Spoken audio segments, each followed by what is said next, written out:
minute. Make sure it's actually started. Think it started? It's got to be started by now. Yeah.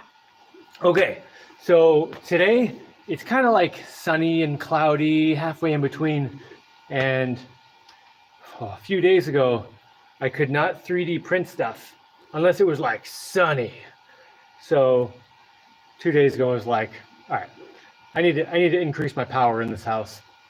And I was thinking of putting a solar panel on the roof, another one. I have one up there. And then I was like, wait a minute, there's a hatch like on top of the roof, and I could take that off and replace it with 2 solar panels. And I was coming up with all these, kind of like labor-intensive, complicated things. And I was like, you know what? The lumber mill is not that far away.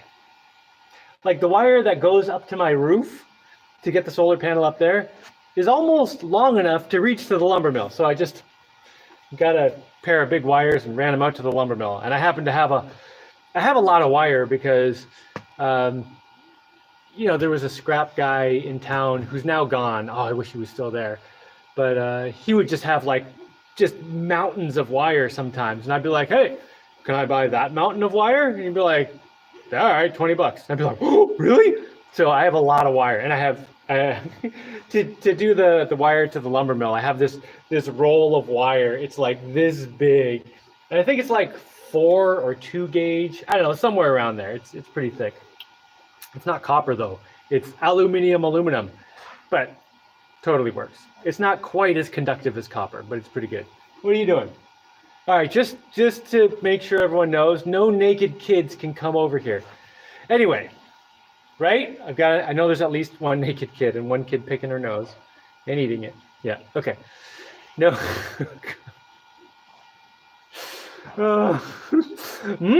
It tastes great.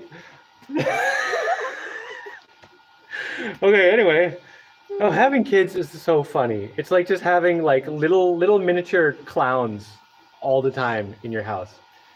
Anyway, what was I talking about? Oh yeah. So anyway, I hooked up the wire to the lumber mill, and I was a little concerned the wire's a little long. It wouldn't be good enough, but no, it's totally good. I have way more electricity now, and I can run this thing like all day. And when I got this, I got a bunch of packages at once, right? And I made a video of it a few days ago because I know you guys love to see the package videos sometimes. Anyway, some people were concerned. Maybe concerned is not the right word, but some people were, I'm just going to use the word concerned. Some people were concerned that I was getting all the presents and hey, don't touch that. And all my kids were just sitting around helping me open my presents, and there was nothing for them. Well, first, this 3D printer right here is doing a 5-hour print of a My Little Pony, which I admit is for me because I love My Little Ponies. Now, obviously, it's not for me. Yes, I can hear my daughter back there saying, "No, it's for me." Anyway, you want to see what I've printed with this thing so far? Okay, first I did just the silly little boat that came on the card because it was on there, and I was like, all right, let's just make sure the thing works. And then I did my favorite thing because the 3D printer's all for me. No. And then my son wanted a tank, so I let him go online and look all over for tanks. Oh, and these are painted, by the way. Yeah, I have a mostly used can of blue spray paint and a mostly used can of silver. And I've just been milking them for months. Anyway, check that out. It came out pretty good, eh? It's nice. And this, I just let them look on Thingiverse and find some stuff. But after they printed, oh yeah, and then I was wondering where that went. Just sitting there holding it. And then I've got this one's not printed or not painted, so you can't see the detail on it as well. But this is like really detailed horse. Unicorn, sorry, unicorn. It's a unicorn with lots of flowing hair. So that's for this one over here. And then I was like, well, I'm going to print something for myself. So I printed a video game tank. That came out great. Anyway, I want to print robot machine parts to build some prototypes of something that I eventually want to build into a giant thing. But I haven't gotten to that yet. But that's fine. I had to do a bunch of test test out stuff, do some prints, figure out the slicer program. Okay, hold on a second. What are you saying? Oh, I did a good job on your boat? Well, you want to go take it and play with it? Not this, though, because you're breaking the tail off again. Look at the tail on this is so skinny where it's connected. And not great for 3-year-olds, so we're making sure the bigger kids play with that one. Oh, what was I talking about? Oh, yeah, so I had to do a bunch of, little prints anyway, just to figure out how the 3D printer worked and, see how it's going and everything. And one thing was that, well, it doesn't happen now because now I'm using a big roll, but the 3D printer came with a little piece of filament that was just wrapped up kind of tight. And, that was coiled so tight that when it came down here, it would kind of get caught on things. So I'd have to keep an eye and make sure it didn't get stuck. But it doesn't seem to be a problem at all with the full rolls. It just comes straight down. There's no tanglage or anything. Another thing I wanted to test was, yeah, Jay, would you settle down? So I used that first piece of filament that just came with the 3D printer and printed all the stuff I just showed you. And then this morning I started printing another My Little Pony. But I knew I was going to run out of that first piece of filament. But I took a soldering iron and melted it onto this one to see if I could do that, see if it's going to mess it up if I just melt it right on the next one so it can continue right through so I don't have to waste a piece, Worked totally fine. I just took the 2 pieces of filament, got the what's it called? The soldering iron in there and just got the ends melty and then just stuck them together real quick and then sanded off a little. Totally worked fine. I watched to make sure it went in and no problems at all. So when I run out of one filament, I can just melt the next one right on, and then I can get a bi-colored item. What else is going on? Here, let's make sure. So yeah, what I want to do is I want to start printing some machine parts soon. I do have a bunch of old 3D printer files, and maybe I'll print one of those because I have those old spider tank toys that I made, and I don't have any of them. I don't have any of them here, but I do have all the files, so I could print one out and make one here. You should. All right, guys, you gotta get out of my ear. You're gonna drive me crazy. Here, go play. But then, oh god. But then I wanna design a new thing and print a new thing. I wanna make a bunch of new things potentially for prototypes that I then want to build big. Anyway. Oh, but for anyone who was concerned that I got all the presents and my kids didn't get any presents, I know a few people asked me if my kids have a wish list because most of those packages I got in the thing were things that were on my Amazon wish list, and either I just ended up buying them or you guys bought them and sent them to me, and my wish list is down in the description here. So this morning I put a bunch of stuff that my kids would be interested in. Well, one of my kids was sitting there saying, "Ooh, wow!"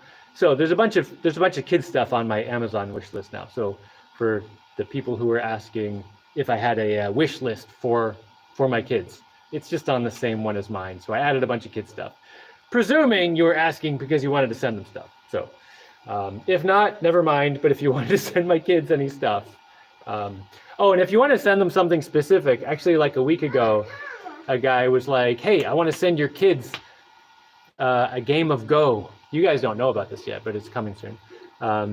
It's the game Go. It's kind of like checkers, but if you don't know what Go is, you can look it up. But anyway, he was like, "I want to send this to your kids. Can you put it on your wish list?" So I added it to my wish list, and he sent it. So if you want to send anything to my kids, or if you want to send anything to me, just tell me tell me to add it to the wish list, and I'll put it on there. Anyway, what else is going on? Oh, the tide was. Oh God, go pick your nose somewhere else. Oh. I've spared you the eating of the boogers.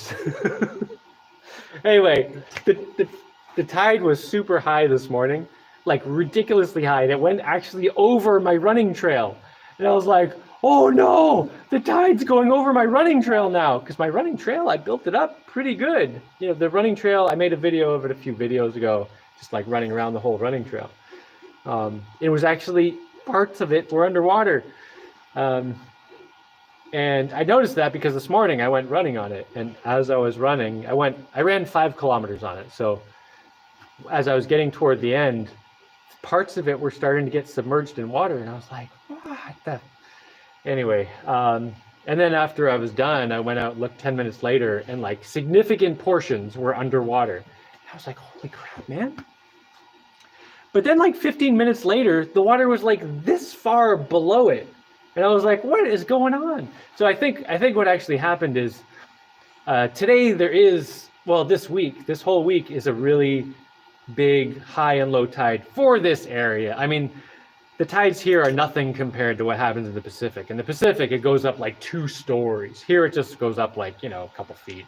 Less than a meter is the distance. But I think what happened is, you know, I'm in a bay in Panama, and the entire Caribbean is a bay too. So as the water, if the water comes in as the tide's going up, if it's coming in fast enough, you know, it'll kind of hit the end and like, and then, you know, settle back down. So I think that's maybe what happened. Like as the tide was coming in, it got to the point where it was just like fluffing up and then went back down, because it went back down really quickly, like faster than the tide would move, you know, and it went up really fast. But anyway, yeah, there's kind of some crazy tides this week. Like the maximum highs and the maximum lows are really high and low. What else do I want to talk about? Oh yeah, I was thinking about the other day. This is something I've been thinking about off and on for a while, but I think I'm going to get someone to cut the wood for my second floor, and I'll get them to do it with, you know, with my logs on my land. But you know, I want to do it all, but you know, I'm building a camp. I'm trying to finish my house. I'm planting food. I've just got a lot on my plate, and that's one thing that I can actually get someone else to do, and they can do a reasonable job. And probably what I'm gonna do. You're not picking your nose now? Yeah. That's great. So, you know, I asked, and there's a guy who I can hire like per day, and like for a day he'll come with his chainsaw and cut wood. And he can identify the trees. This is another reason I want to do this. So I'll go out with the guy on the first day and just walk around the jungle and just ask him what all the frickin' trees are, and then maybe take a label with me and stick labels on all the trees. So, and just leave, maybe I'll make the labels out of something really durable, like metal labels or something, so they'll be there for a while. So every time I walk past the trees, I can stare at it, look at the bark, look at the leaves, read whatever it says, and then, you know, really try to learn the trees here. But anyway, I mean, I'm gonna try the guy for a day first. If it goes well, then I'll get him to do a bunch of stuff, bunch of cutting. And I'll probably just get him to cut the logs to length, you know, whatever length I need, obviously, and then just cut slabs. So not cut the sides, and then I can bring the slabs over here and then cut the sides on my lumber mill, because I want the boards to match up. And if you cut them with a chainsaw, you know, they're not going to match up perfectly, and then I'm going to have to plane them and do stuff anyway. But if I just bring the slabs over here, take them to the lumber mill and cut the sides, then they'll match up right, you know, they'll have flat sides. And I want to do that because it's just gonna take a whole bunch of time out of that operation. And I don't know I don't know what I'll end up doing with the third floor. So I want to do that to cut all the wood for the second floor. And then I don't know, I'll see how that goes. If that goes well, maybe I'll do that for the third floor too. And just kind of, because I really want to get this second and third floors done. You know, I'm kind of living in a storage unit here with like 3 floors worth of stuff all on the first floor. So it'll be really good to just take a whole bunch of stuff upstairs. That's supposed to go upstairs. Like all the stuff down here, it has places to go. It's just the places aren't there yet.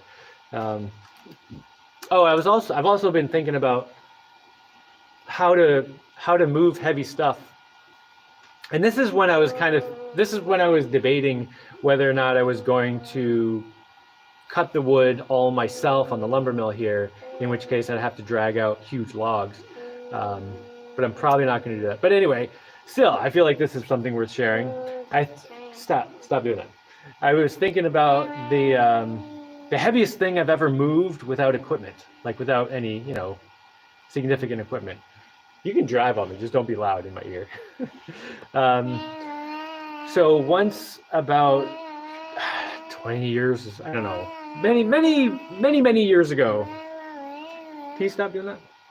A friend and I, well, it was his project. My friend was doing this project where he was making in front of a house a big granite slab for like, a walkway in front of a house, but just like one big solid piece of granite. And he got this big piece of granite for a deal from a quarry because it broke kind of like not rectangular, and it was like, so we had to end up drilling a bunch of holes and then pounding pieces of rebar into it until we cracked that part off, and then we got a nice rectangle. But the footprint of this piece of granite was about this. It was about a full sheet of plywood. A little thinner, a little longer, but more or less like a sheet of plywood. But like this thick. About maybe around a foot thick, like 30 centimeters thick, maybe a little bit less, of solid granite. So this thing was heavy, like heavy, like the kind of heavy where like you kick it and it doesn't move. Like you can't budge it. Like it's super heavy, right? So there were two things. I mean, we had to move it into the yard where it was going. Then we had to, break off the chunk, and then we had to like move it into position. So we had to move this huge heavy thing under control accurately and get it into the right spot and everything. So what we ended up doing was my friend was like, you stare at this thing for a while. I'm going to go do something else. Let me know if you figure it out. So anyway, I was like, all right, I think I got it. We didn't have a lot of equipment, but we had a bit of stuff. We took 3 4x4s, 4-inch by 4-inch pieces of wood, a couple meters long, like 6 feet long or whatever. 3 of those, and say this is a 4x4. It's long this way. Drilled a hole through this way, and then drilled another hole through this way. And the holes weren't lined up, just to make it a little stronger. They were, one was here and like one was here. And then we had metal strapping, like plumber's tape, and wrapped that around the whole thing. And put a bunch of screws in there just to make this whole area with these holes reinforced really well. And we also had 2 pieces of rebar, like pretty thick rebar, that were like basically our height, like 2 meters tall, 2 meters long, 6 feet or so. And what we did was first we used these pieces of rebar to pry up the side of this giant rock and get one of the 4x4s under it. What are you doing? Don't touch that. Hey. No, guys, don't start leaning on there, because we're figuring out how to not bump the 3D printer, because 3D printer is a pretty precise thing. You don't want to bump it because it screws it up, right? Okay. Anyway, so we pried up the one side of this huge rock, got a 4x4 under it, then pried up the other end, got a 4x4 under that, and got the third 4x4 in the middle, right? So now we've got this huge slab of rock with these 3 4x4s in it. And I mean, you could probably figure out what we did. We took two of us, we each took a piece of rebar and stuck it into one of the holes in the 4x4. And, just kind of like cranked it up so the whole 4x4 tipped over with the rock in it. And even with 2 of us doing it, like we were lifting pretty hard. And when it got to the point where it started pulling forward, it was just like throwing us forward. But we could totally move it. And once we kind of got into a rhythm, we could get it moving at a decent speed. And that was heavier than any log I would be moving around here. So if I get to a point where I need to move like a really big heavy log or anything like that, Yeah, 4x4s with holes drilled in with reinforcements. Although I probably wouldn't use 4x4s. Well, I'd make my own 4x4s out of some kind of hardwood because they would last longer. And when we did it, the 4x4s did last through the moving of that rock, but they were in pretty rough shape by the end because they were just beat up. So yeah, I mean, a bunch of times in these lives we've talked about how to move heavy stuff. So that's like how I've moved like the heaviest thing. Anyway, what else was I wrote down a few things I wanted to make sure I talked about. Oh yeah, and the camp is going well. Mostly I'm just, Eriche, what is that? Oh, are you breaking it? So I'm trying to keep little models away. Here, Pastor. Away, pass the piece too.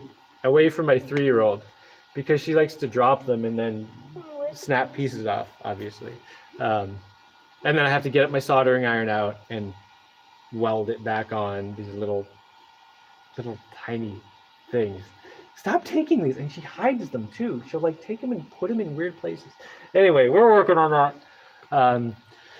So yeah, I've been talking about how I want to have this campground that I'm building ready for May 3rd of next year, so that people can come and have an adventure builder meeting. So if you want to come and camp for the week of May 3rd, I still haven't looked up what day of the week May 3rd is.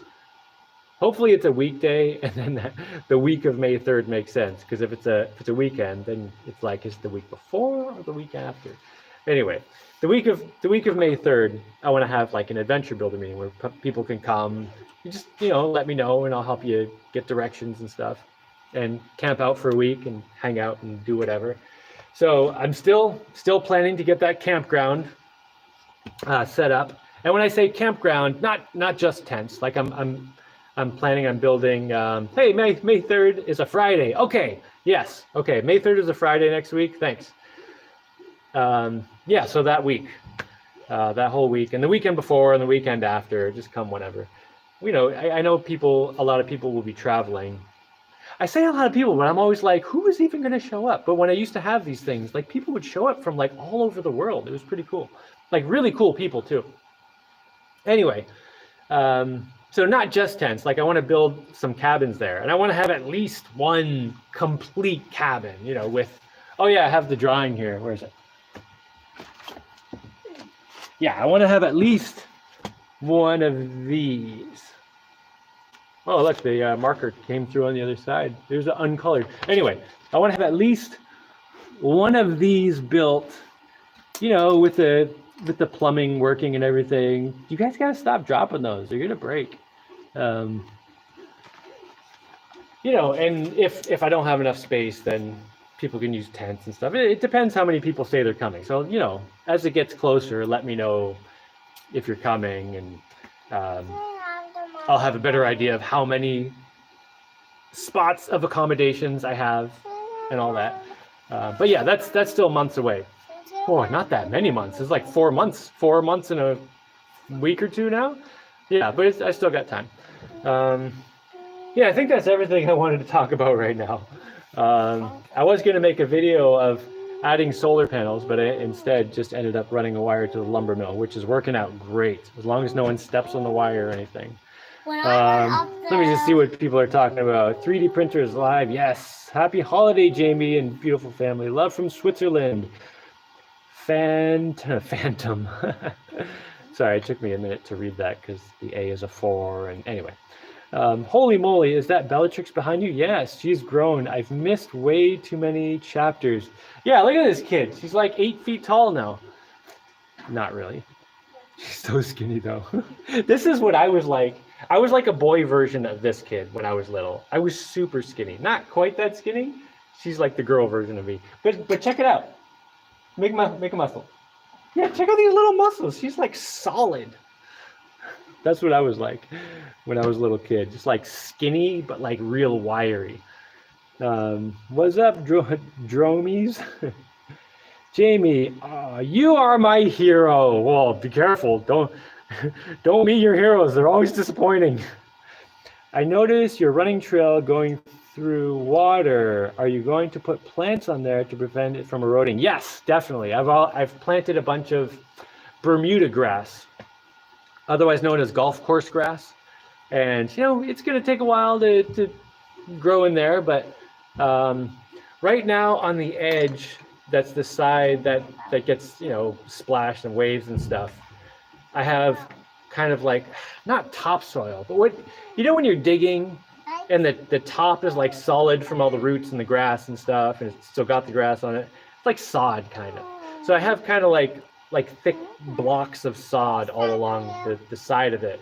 But that's not going to last because the grass there is going to die in the salt water. Some might survive on the top, but the Bermuda grass is okay in salt water. So before the roots break down in those blocks I put along the side, I need the Bermuda grass to like take over and do that. But yeah, I have grass started. Like I just planted like clumps here and there. So it takes a little bit, but as they start expanding, it kind of gets exponential. Although now that I had this super high tide this morning where parts of the trail were underwater, I kind of want to like build it up like another, 15 centimeters, 6 inches, something like that. But yeah, I definitely want to put more dirt. Mr. Landfill, what's going on, man? Using a come along with a pulley system with rolling logs underneath. Yeah, that has been suggested many times. Definitely, that is definitely a way to move things. The tricky thing with a come along is that you need something to pull against, and if there's nothing there, it's kind of like, all right, now I got to put like a big stake in the ground, and I mean, it's not a terrible way to move stuff, but it's just all that stuff you need. I don't know. Maybe I will end up using that though.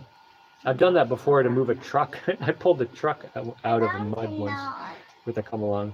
She is your product toughness tester. Oh, yeah. My 3-year-old is a product toughness tester, and yeah, I didn't design any of this stuff. I 3D printed here. Like this is just stuff I got off the internet. It's got all these little things. So she dropped it and snapped off one of these. Yeah, it's right there. I'll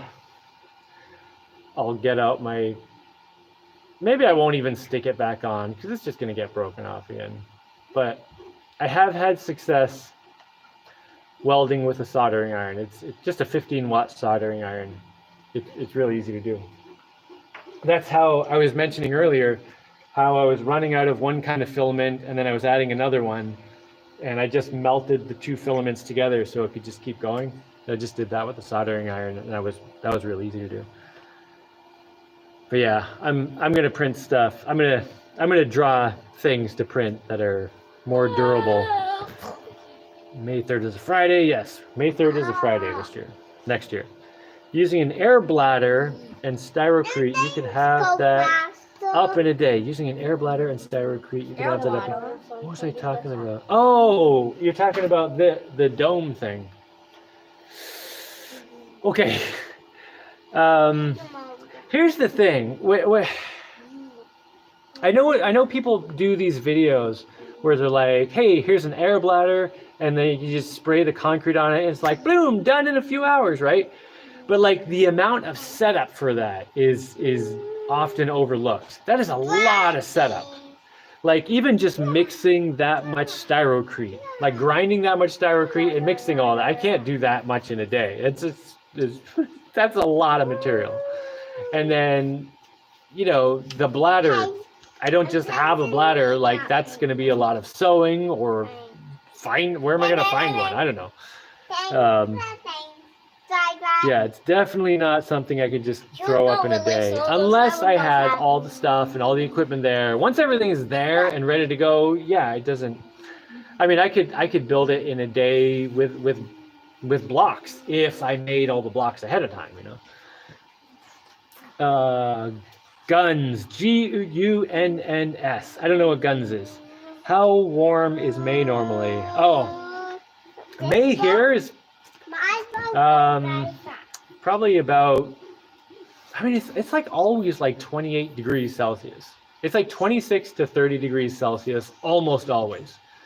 And Fahrenheit, that's like, it's in the 80s. It's like warm, you know, like summer, but not like, like the summers here are still pretty mild. You know, I'm close enough to the equator that the extreme temperatures are just like leveled out so much. So it doesn't get cold, it doesn't get hot. It's just always kind of warm, hot-ish. I remember in Canada in the middle of the summer, since the sun was out for such a long time during the day, it would be like 115 degrees Fahrenheit, which is like, I don't know, 35, 40 degrees Celsius. I mean, it would get so hot in the summer sometimes just because of the long days. So we don't get like the really hot summer, but it's definitely hot, you know. Like if you come here in the winter, you'd definitely be hot. And it took me a little while when I first got here to get used to the heat because I grew up in Canada and then lived in Vermont. And most of the year, you know, it was kind of chilly. And, you know, during the summer, there's just a lot of whining until it cools off. And I'm obviously definitely genetically made for cold weather anyway. Oh, guns equals strong arm muscles, right? The guns. Make a bladder from canvas and duct tape. You know, I mean, it's. Where's the duct tape? And where, like, that's a lot of canvas. Like, I don't know where. Do you guys just have like giant rolls of canvas and like 40 rolls of duct tape laying around? First of all, I think it's a terrible idea. If I'm gonna make a big bladder, because we're talking about something the size of a house here, right? We are talking about like building that dome, like a house. Like if I'm gonna build something that big using that much material, I'm definitely sewing it. I'm gonna do a good job and make it reusable. Doing it with duct tape, it's gonna be just wrecked at the end, you know? Like if I'm gonna go to all the trouble to make something, and I wouldn't use canvas because I don't even know if that's gonna be airtight. You know, I have like nylon cloth that's lightweight and really strong. That would do a good job. A lot lighter than canvas. But man, I don't know. It's like when you guys throw these suggestions, like just get like, you know, 400 pounds of canvas and 8 rolls of duct tape. Like what? Don't you just have that in your garage? And I'm like, no. And if I want to get that stuff, first it's going to cost a fortune. Canvas is expensive. And then I have to ship it here. And it takes me like a month to get stuff here, you know, at least. Well, it depends. Anywhere from like 2 weeks to like 2 months. It just totally depends on when it is and what's going on. Let's see, where are we? Man, I wish I just had giant rolls. Mr. Landfill says, I only have 3 bolts of canvas and 5 of ripstop nylon. I do have a bunch of rolls of cloth actually, but no. I have a little bit of canvas, not that much though. What is canvas? Canvas is, there's some canvas over there. It's just like thick cloth. This? No, that is definitely not canvas. Okay, you know that jeans material? It's kind of like that, but like white creamish color. This? No, that is, what is that stuff? Velcro. This? Hey, I'll show you after. Hello, Jaimie. I was wondering, why did you choose a Soval printer? Okay, so when I chose my 3D printer, I don't want to say I agonized over it for months, but yeah, I was thinking about it for months, and I mentioned it a bunch of times on here, and you know, I got a few suggestions over the months now and then, and I mean, I could kind of tell you why I ended up eliminating different things. Like one guy said, hey, careful, this is the one you're breaking. You can have, this is 3-year-old proof. This is the 3-year-old proof one. You can have that. So, okay, for example, someone told me an Ender 3. And when I started looking into the Ender 3s, it was like, there were like 20 different versions of this stupid thing. And I'm just like, why don't you guys just make it like instead of like adding a thing and then adding like Ender S and then an SV and then an Ender SV ABCDBD, like it was just too confusing. I'm like, am I gonna get the right one? Is this even a finished product?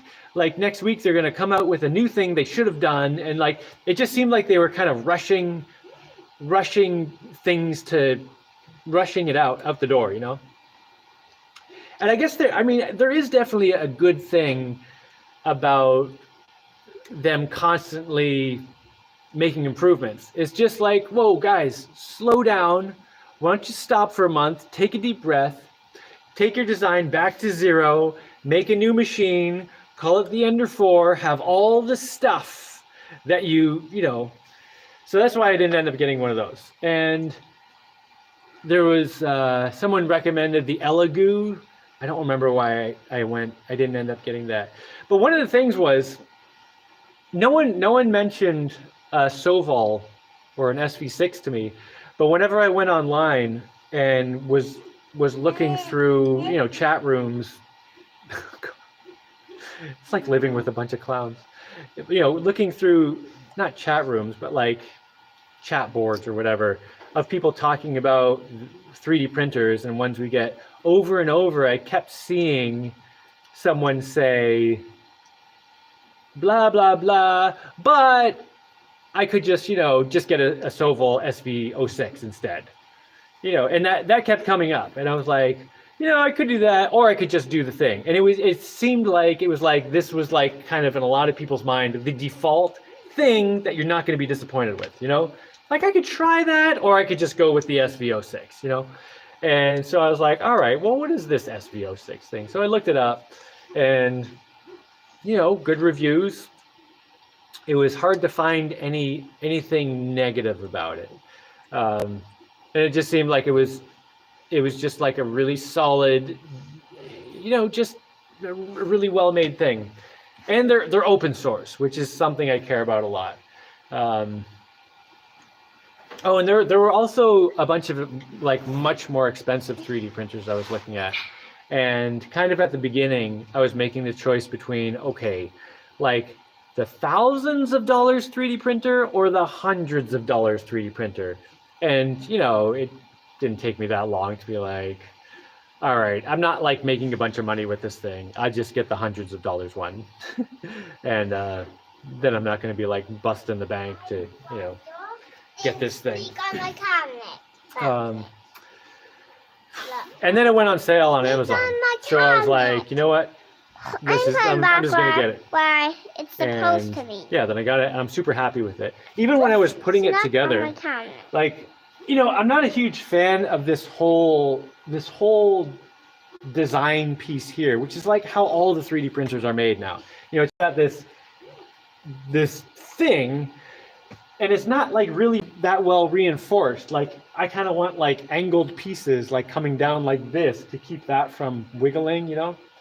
But the way it attaches down at the bottom here, it like slides right into a really snug groove, and then it's got a couple bolts. It's you know, it's really solidly put together.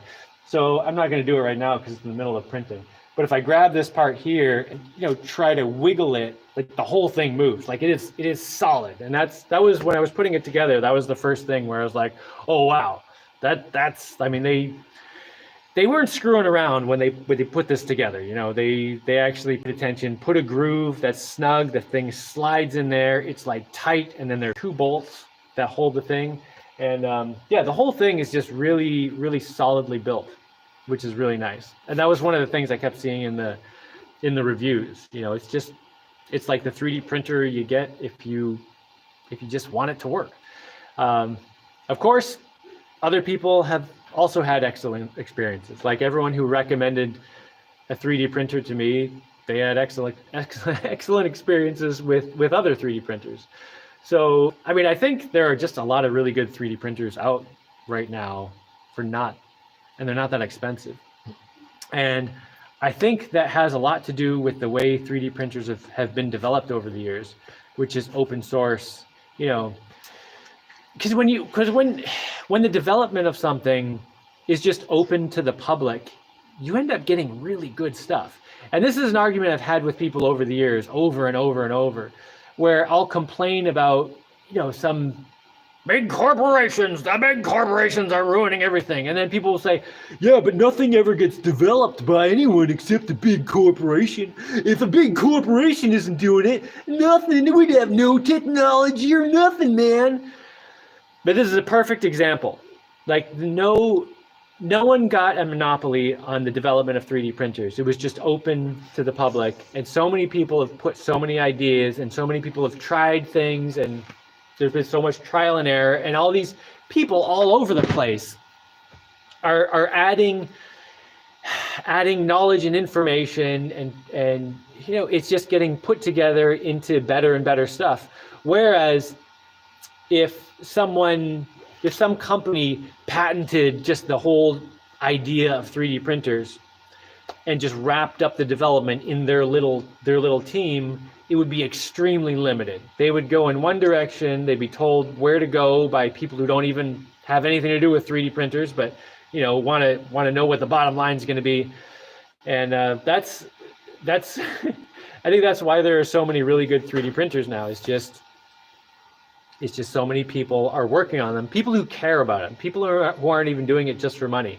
And that's what I love. I love that. Like that, if we could have everything in the world going like that, that would be awesome. At this point, I think it would even be better to just get rid of the entire patent system. And someone's going to say, oh my God, but how are you going to protect the inventors? The patent system does not work for inventors at all. Like, you're actually better off without any patent system. Because what happens more often that I've seen is someone will invent something, some multi-million-dollar corporation will take the design and patent it, and then the actual inventor will be like, what the? No, that was mine. And they're just like, well, sorry. Yeah, but the 3D printers, open source, that is I'm always all for open source. And that's why whenever I'm doing things or designing things, I always try to just share the information freely, because it's much more valuable to the world. And one of the reasons I can do that is actually because of you guys, because you guys, donate money to me on Patreon and send me PayPals or Bitcoin every now and then. And what are you guys? I gotta read what you guys are talking about. Anyway, but yeah, you guys make it so I can do that, which is great. So as long as you guys keep my head above water, I'm going to keep open sourcing everything I do, because I think that's a really important thing. Anyway, what is going on here? Merry Christmas. Those fans take a lot of power. I was thinking, yeah. So the 3D printers actually kind of take a lot of power. I mean, not a lot, but when I only had one solar panel on my house, like I could only 3D print when the sun was like good, like no clouds. But now that I've connected the lumber mill to the house, yeah, it's good. Yeah, can you get her a snack of raisins? Thanks. Not a giant handful. Okay. Oh, this doesn't happen anymore. But before, if I'd be like, hey, can you get this kid a snack of raisins? One of my kids would just be like, here you go, like a whole bag, or just give the 3-year-old the bag, and she's just like, anyway. All right, where are we? Duct tape, bladder from thing. Wondering why did you choose a Solvo printer? Oh, that's where I went off for like 20 minutes there on a tangent. Check out the Binny shell process. What is a Binny shell process? Okay, Binny shell process. I gotta write this down. Do I have something? Oh, where's my stuff to write with? Okay, a whole bunch of pencils with no. Oh, here we go. Well, here's one of my favorite comics I've ever made. Oh, isn't that great? Oh, I love bacon. Where does it come from? These guys are all like, ugh. Anyway. Okay. Let me make sure I spelled this right. I think yeah. Binny shell process. I'll look up whatever that is. I have no idea what you're talking about. Of course, someone's probably just going to tell me in comments now, and then I'll tell. But that would be a good subject for a building camp vacation. Cool. Another cool way to change filament while printing is to slow down the printer to the slowest it can go and pushing the new filament in with the last, then speeding the printer back up to normal. I actually did that once when, okay, the piece of filament that came with the 3D printer, it was just like a little piece that was kind of wrapped tight. So as it was unwrapping to go through the thing, it cracked and kind of broke in half. So I just took the piece above and just held it. I didn't slow down the 3D printer, but yeah, I just kind of pushed it in and kept it going.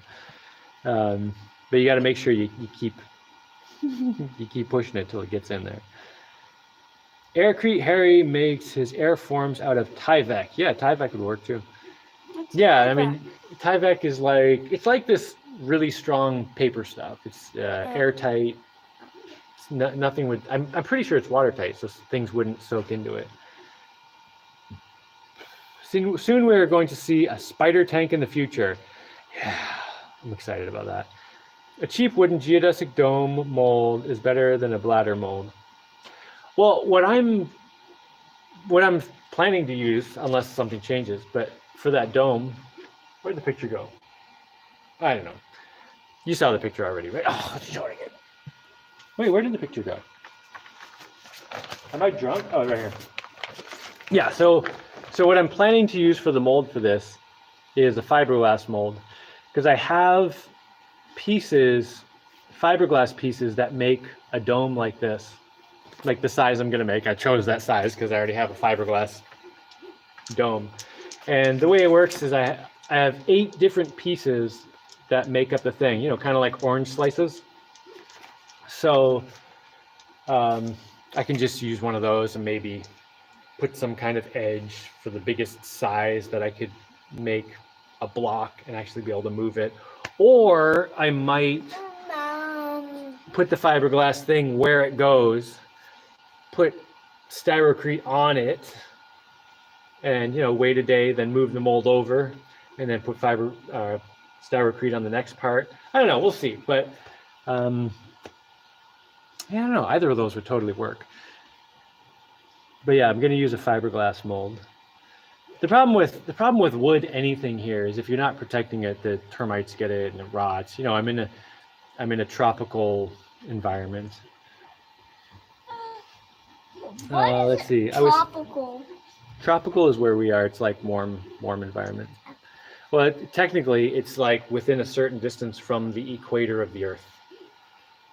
Got it? Yeah. I was thinking that the big lake blob bladder would be tough enough. The big lake blob bladder. I don't know what you're talking about. Those fans take a lot of power. Yeah, the 3D printer fans. Although, I don't know, it's not that much. I mean, for someone who's on like grid power, it's not that much. I'm actually impressed with how quiet this thing is. Like, listen.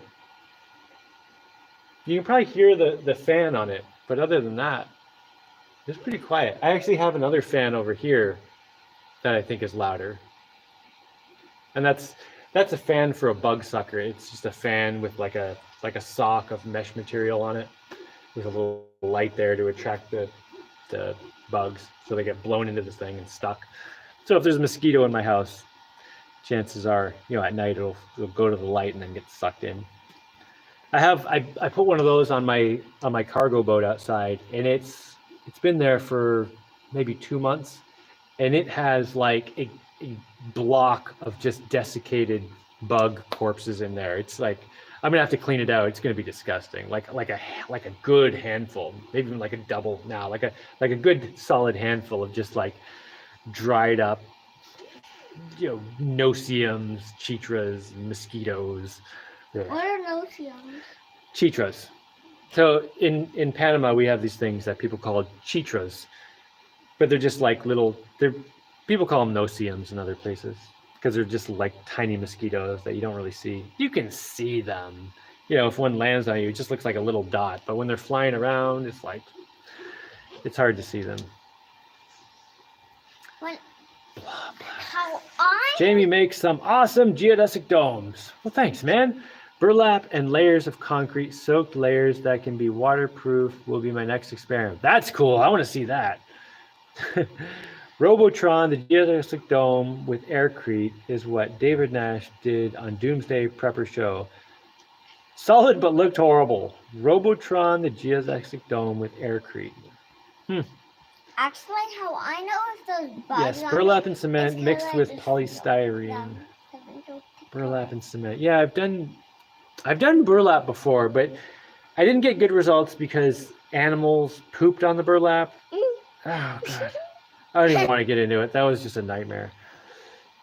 And that was very obviously someone's fault, and there was just no reasoning with the person. What happened to the solar dozer? Oh, it's up on the hill. Although it only works sometimes. So, years ago I built this little solar powered bulldozer that I used to flatten out a whole bunch of ground, and I might want to start using it again actually, or modify it to use it a little differently. Maybe not necessarily as a bulldozer, or maybe not just as a bulldozer. But anyway, it's up on the hill, and the speed controller for the motors is getting kind of finicky. It has a speed controller. It's a Trax speed controller. They're pretty common, like in all the golf carts and everything. I got it from a guy out of a sailboat. I got it with a motor and a bunch of other stuff, but it was still in good shape. But now it's getting finicky, where sometimes it works and sometimes it doesn't. Like sometimes it just doesn't do anything. If it starts working, it works. But if it doesn't do anything, it's just nothing. And I've actually noticed on my cargo boat, I have the same type of speed controller, and the maximum speed isn't the same as what it was. It's kind of like, I don't know what's going on there. And this is why I like making speed controllers out of just a coil of resistive wire, nichrome wire. And in the packages video I made a few days ago, last week, whatever, I got a bunch of nichrome wire. Someone sent me a bunch of nichrome wire.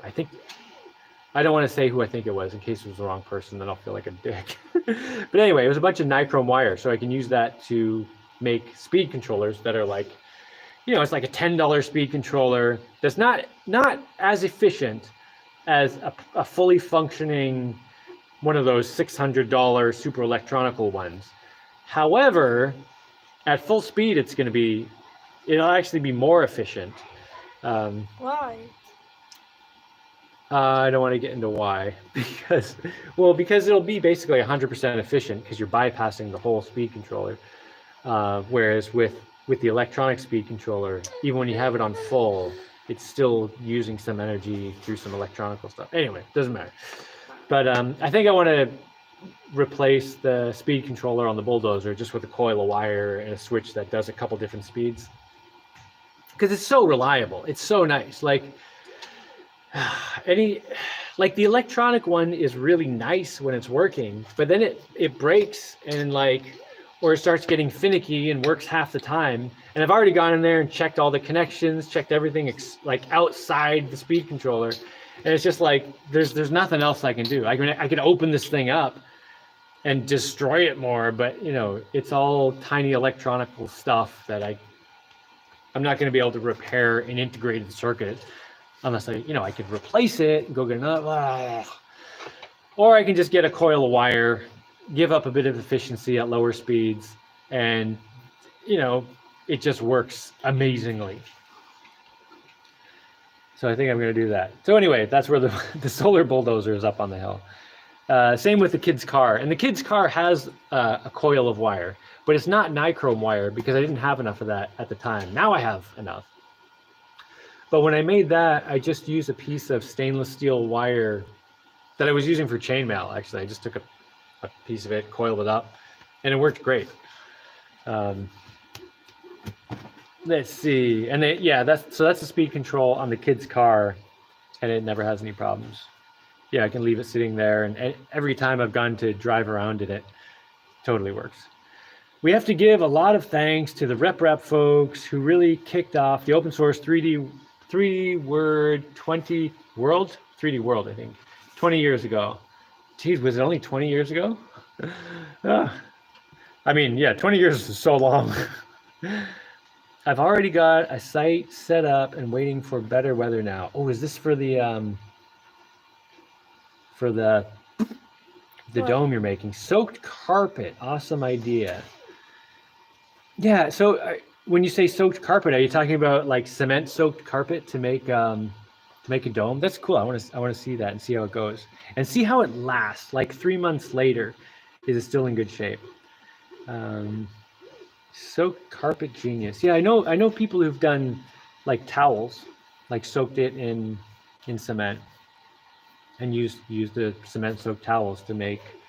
Well, they were making fake coral for fish because it's in a place where the coral was dying. They're like, well, let's make some fake coral, and they used old towels, soaked them in cement, put them over some kind of form to make a corally kind of shape, and then put it in the ocean.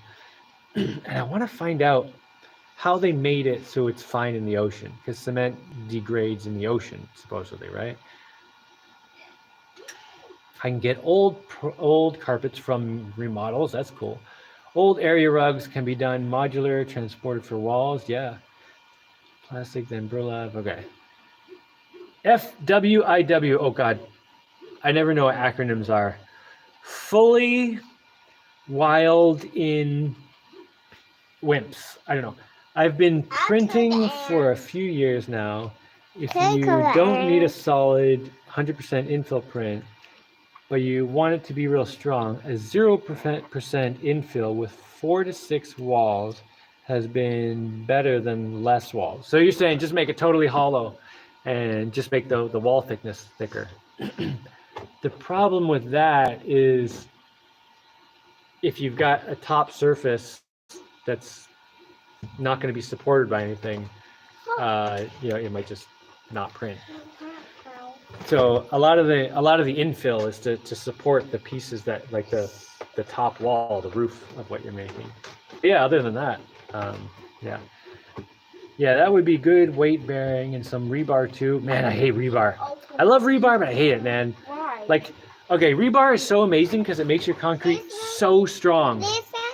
But then after a while, what? Can I kill the ants? You want to kill some ants? Yeah. You want the squirter? Yeah. Can you give her the squirter? Let me open this. Oh, just leave it. It's fine. Just give her the squirter and let her kill some ants. I keep a squirt bottle full of soapy water to squirt ants, kills them. Oh God, what was I talking about? Right, rebar. So rebar is amazing because it makes your concrete incredibly strong, but then after a while it starts rusting, and then actually, like, it expands and actually cracks your concrete open, so it makes it weaker. So it's just a short term. It's really good in the short term. It's not good in the long term. I just started building a laser cutting CNC chingaso. What's a chingaso yesterday? I'm using some carbon fiber from arrows, and it reminded me of a messaging.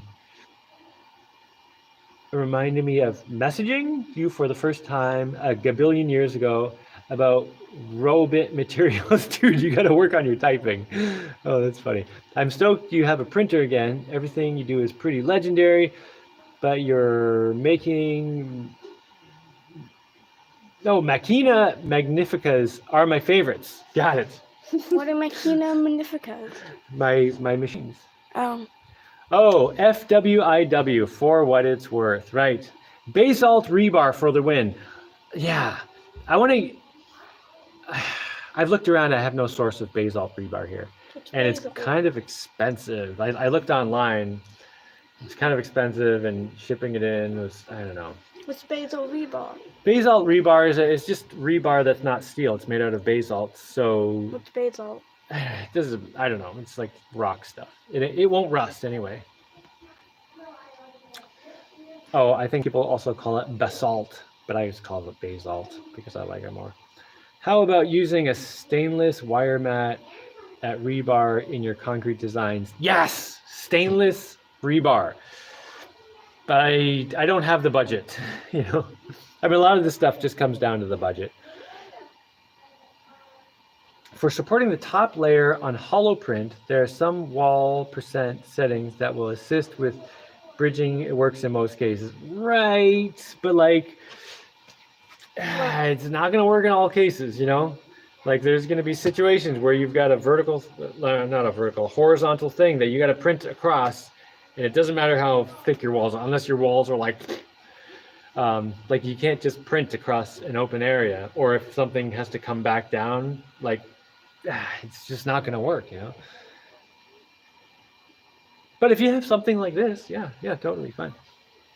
Your printing in the background is motivating me to warm up my printer and work on some things I've been meaning to print. How's it doing up there anyway? Whoa. Dude, that looks amazing. Only 33%. Here, let me show you real quick. Where's my turn camera around? Where's the camera? That corner. Wait, maybe we can get on this side. Yeah, the light's not too bad over here. I don't know, it doesn't look as good on the camera. Just the detail on this 3D printer, I'm really impressed with. Of course, I'm comparing to 3D printers I've had in the past, which were, you know, way at the beginning of the 3D printer thing. So there have been a lot of improvements since then. Let's see. But if you use concrete-soaked fiber like hemp burlap or the cement-soaked carpet would hold together, is there such thing as a plastic rebar? Well, fiberglass rebar, which is, you know, plastic with glass reinforcements. That's what fiberglass is, you know, just glass reinforced plastic. What I used for the rebar in my house was just ropes, polypropylene ropes. I totally could have used thicker ropes too, but I put the ropes in as I was building, and always put them under a lot of tension. So for instance, this right here is a beam. It's about, what's that beam? Like 2 meters? It's a beam about 2 meters long, and it has a rope. It's about the thickness of my finger, attached to that wall, actually attached to a rope that goes up through here, right, up through here, and then it goes over to there. And at the other end, while I was doing the concrete for this, I had a bunch of stuff hanging off the rope, probably putting about 400 pounds of tension on the rope. So the rebar in my house is just all polypropylene ropes that were under tension when I put the thing together. And then in my roof, the dome roof, it's fishing net, like nylon fishing net. Yeah, I think it's nylon fishing net. So, but you know, like fishing line, but just in a net. And I use that partly again because of the budget, because I got a used fishing net from a guy for 20 bucks, and it's huge. Like I didn't even use half of it making my roof. Bellatrix, get here. Give me that.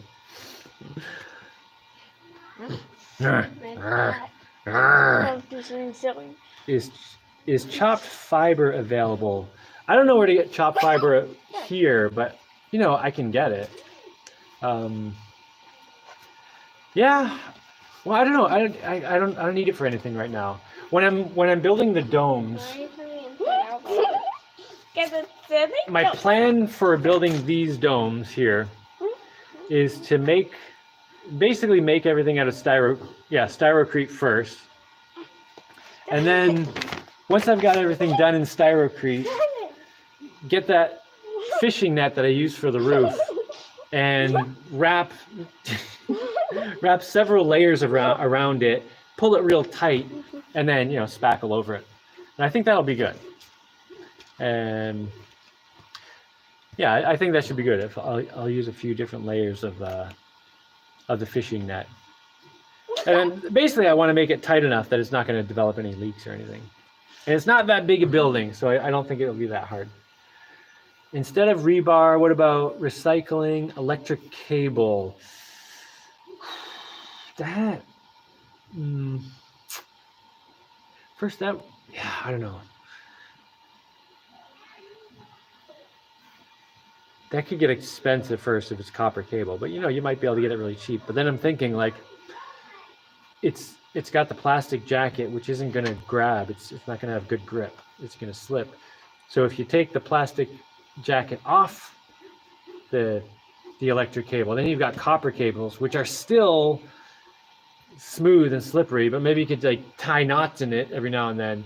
But then I don't know how copper reacts with cement. What's the story there? How does copper react? Oh, this is funny.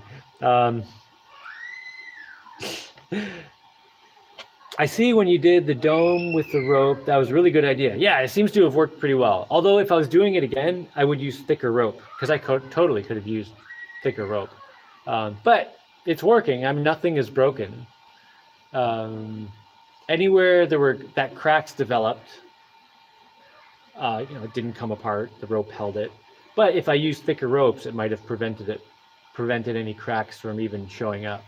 And there's just a few cracks like toward the front where the building is over new ground, so the ground settled. I wasn't really going to get around that unless I waited like sufficient time for the ground to settle. But I needed to get my house built. Poor Jaimie, such abuse. Do you hear that? Yeah, abuse. Jeez, you guys need to relax. Does anyone else think Jaimie needs to receive some Arduino CNC shields and a few stepper motors so he can build CNC mill for wood propellers, giant robot arms, and everything else? Well, I don't know. I feel like my propellers, I've got those worked out, but there are plenty of other things. I really want to get a CNC mill, like a CNC router mill thing, and I also want to get a laser cutter. CNC laser cutter, but I want a lot of things. I also want a spaceship, and a dinosaur. But one thing at a time. Lovely hat. Sam likes your hat. Nice. Does anyone? Oh wait, I just read that. Thumbs up, everyone. Mr. Landfill says. Personally, I feel like building a CNC is much easier than the program. Also, my apologies for my typing previously. Don't worry about it, man. Oh, my typing is terrible. Like when I'm using a tablet, my thumbs are just too big. I need a tablet like this so I can be like, don't. Because this is even a pretty decent sized tablet, but I'm like, my thumbs are too big for these buttons. And what I always do is I always miss the N and hit space. So all my N's are replaced with space bars. Not all of them, but like a lot. Let's see. Giant robots. Yeah, personally, I think building a CNC is much easier than the program. Also, my apologies for typing. I often use too much voice excerpts for Robit. That's the proper way, yeah. How about a glass bottle window? How about a glass bottle window? Cool. Hey, what are you doing? Come here. All right, here. There you go.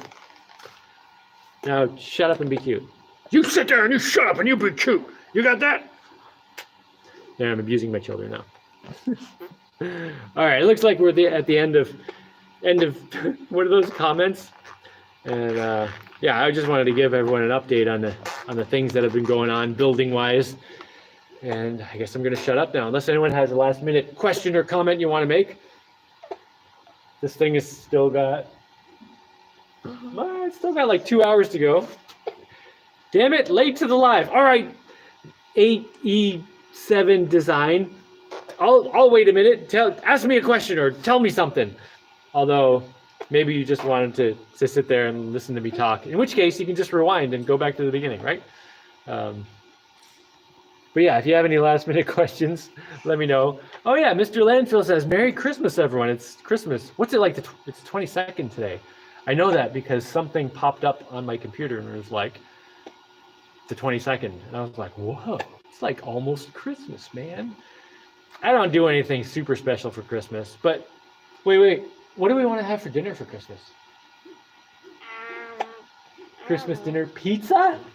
Pizza Christmas dinner? Come on. Yeah. All right, I hear a yes from over there, and I just got a yes here. You want pizza for Christmas dinner? Yeah. You want pizza for Christmas Day? You want pizza for Christmas dinner with boogers on it? Yeah. Extra boogers? You want some extra boogers on your pizza? No. No? No, you just eat your boogers on the side? Like you get your pizza with a side of boogers. Is that right? No. No, no. You don't need to order any boogers because you come with your own. Yeah. You know, when you go to a restaurant and you bring your own food, they don't like that. So if you go into a restaurant and start eating your own boogers, they might ask you to leave. I think she's wondering how serious I am right now. People think I'm crazy when I admire what you're doing. You're one of my idols and can't wait to live like you are. Do it, man! It's totally, seriously, it's an awesome way to live. So before I originally moved off grid, yeah, people called me crazy if I mentioned anything about, oh, Merry Christmas to you too, Mr. Landfill. He just sent me $10. That's sweet. Oh, I'm gonna have to use $10 for something. Actually, someone sent me a gift card, $100 gift card a few weeks ago. That was what prompted me to buy the 3D printer just then. I was like, oh, I can use this for my 3D printer. Anyway, what the hell was I talking about? Stuff. Oh yeah, when I originally moved off grid, I just had to stop talking to people. Like everyone was like, no, don't do that. You're crazy. You're gonna die and freeze. It's gonna be horrible. Just everything, just like no. So I just stopped talking to people and I just went and did it. And like, oh man, I can't imagine going back. Like if you want to do it, man. And you know, like, just be aware that at the beginning, everything's going to be different. You know, it might be a struggle having to, I don't know, learn to do some new stuff. For me personally, I was kind of, I don't know if I should say lucky or what, but I really loved all the stuff where I was like, I need to learn to do everything differently. And I'm just living in a tent for like 6 months. And I loved all that stuff. That was super fun. But even if you don't love that stuff, like you'll get to a point where you're just like, you realize every day you get to do all this stuff where you're working for yourself. Like you don't have to work for money and filter your entire existence through what people will buy you. You can actually have some control over your own life. So if you want to live off grid, man, don't waste time. Just do it. Like focus on it. Get yourself set up so you can do it and do it. And don't let people discourage you, because it's super awesome. Don't roll down. Oh wait. No one has to. No. Let's see. Happy to see your family doing well. Yeah. People think I'm crazy. Yeah. Okay, where am I? Happy to see your family. So love you to bits. Thanks, man. I hope your family's good too. Glad to see you. I've been watching since the Giant Robot Project. I still say bearings. Bearings. Oh, I love bearings. They're such an amazing invention. Like, I know I've gone on and on about this before, but like just think about, at some point in our history, there were no ball bearings. Someone figured it out. Could you imagine like being like sitting there with your wagon being like, dang it all, this dang wagon wheel, I gotta replace them wait a minute. What if I put some rollers between the axle and the frame and made a